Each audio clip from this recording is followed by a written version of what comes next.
ಎಷ್ಟು ಕಾರ್ಯಕ್ರಮ ಆಗಿದೆ ಇಲ್ಲಿವರೆಗೂ? ಕೌಂಟ್ಸ್ ಏನಾರು ಇಟ್ಟಿದ್ದೀರಾ? Almost close to 5,000 voice overs, more than 8,000 plus.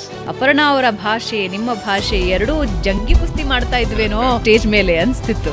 ಆ ಕಾರಣದಿಂದ ಬಹುಶಃ ನಾನು Aparna we never use to prepare so much. ಕಾಂಬೋನಲ್ಲಿ ವರ್ಕ್ ಆಗಿದ್ದು ಇಟ್ ವಾಸ್ ಜಸ್ಟ್ ಮ್ಯಾಜಿಕಲ್. ದೂರದರ್ಶನದ ಸೋಷಿಯಲ್ ಮೀಡಿಯಾದಲ್ಲಿ ಟ್ರಾಲ್ ಕೂಡ ಮಾಡ್ತಾ ಇರ್ತಾರೆ.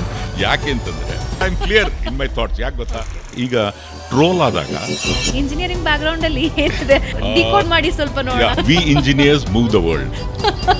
ಆಂಕರಿಂಗ್ ನಲ್ಲಿ ಜೀವನ ಮಾಡೋದು it was not a easy task at those days. ದೂರದರ್ಶನದಲ್ಲಿ ಸ್ಕ್ರೂಟಿನಿ ಇವಾಗ್ಲೂ ಆಗತ್ತೆ ಬಟ್ ಆಗ ಜಾಸ್ತಿ ಇತ್ತು. ಯಾಕಂದ್ರೆ ದೂರದರ್ಶನಲ್ಲಿ ಇವತ್ತಿಗೂ I am not trying to be biased something. Amitabh Bachchan ಅವರ ವಾಯ್ಸ್ ಅನ್ನ ಕೂಡ ರಿಜೆಕ್ಟ್ ಮಾಡಿದ್ರು. Very few are there who concentrate on Kannada.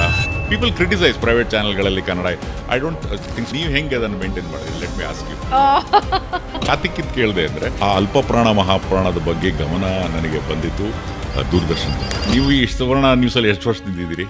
ಏನ್ ಕಾರಣ? ಆದ್ರೆ ಬೇರೆ ಚಾನಲ್ಗೆ ಹೋಗಿದ್ರೆ ನಿಮಗೆ ಡಬಲ್ ಸ್ಯಾಲರಿ ಯಾಕೆ ಹೋಗಿಲ್ಲ?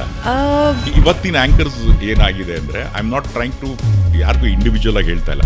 ಬಹಳಷ್ಟು ನಿರೂಪಕರು ಹೊಟ್ಟೆ ಹುರ್ಕೋತಾರೆ. ಕೆಲವರು ಕಾಂಪಿಟೇಷನ್ಸ್ ಇರುತ್ತೆ. They try to cancel it. ಒಳ್ಳೆ ಆಂಕರ್ ಆಗಿದ್ರು ಸಹ ಒಳ್ಳೆ ಹ್ಯೂಮನ್ ಬೀಯಿಂಗ್ ಆಗಿಲ್ಲ. It's of no. The best compliment ಯಾರಿಂದ ಸಿಕ್ತು? Nobody to stop me. I am the greatest guy. Come on, yaar. People around you ಹೇಳ್ತಾರೆ ಸೂಪರ್ ಮೂವಿ ಅಂತ, but the movie will run for 1 day. ಯಾಕೆ? ಅದು because of this.